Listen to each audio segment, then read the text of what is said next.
Au niveau professionnel, j'ai 3 passions, la supervision, l'international et la recherche. Lorsque j'ai abordé le sujet de la supervision, il y a quelques années, je me suis naturellement tourné vers l'international qui était déjà très riche en recherche. En particulier, les réseaux GSN et ACSN, le réseau global et le réseau américain, forts de plusieurs centaines de membres chacun, avaient constitué des groupes de recherche internationaux et je me suis impliqué dans l'un d'eux voici 4 ans.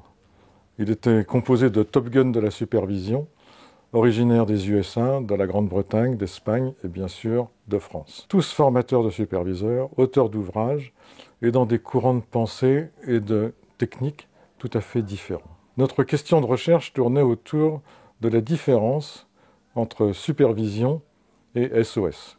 Juste en passant, on appelle maintenant SOS Supervision of Supervision, supervision de la supervision. Et plus précisément, se penchait sur le pourquoi en un seul mot, qui lui interroge les raisons, et le pourquoi en 2 mots, qui interroge sur les faits recherchés.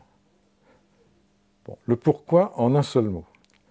Il y a 2 principales raisons à faire de la SOS. D'une part, si le coaché a besoin du regard extérieur du coach, alors celui-ci a besoin du regard extérieur du superviseur, qui lui-même a besoin de la SOS. D'autre part, le marché évolue.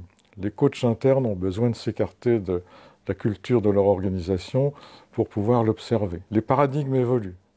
Par exemple, le coaching évolue vers de plus en plus de collectifs, de plus en plus de systémiques, de plus en plus de réflexifs. D'autre part, le pourquoi en 2 mots.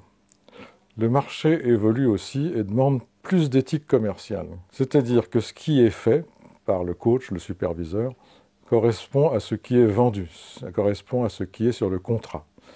Ceux et celles qui pratiquent la SOS cherchent à comprendre ce qu'ils font, donc cherchent à définir des compétences et cherchent à cerner la qualité d'être qui est appropriée. Donc, cerner les aptitudes d'un superviseur, de superviseur.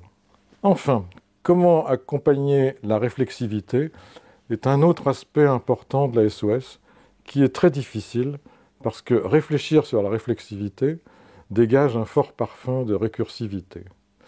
Il est alors utile de revenir sur la notion de boucle récursive d'Edgar Morin pour pouvoir aller plus avant dans la réflexion.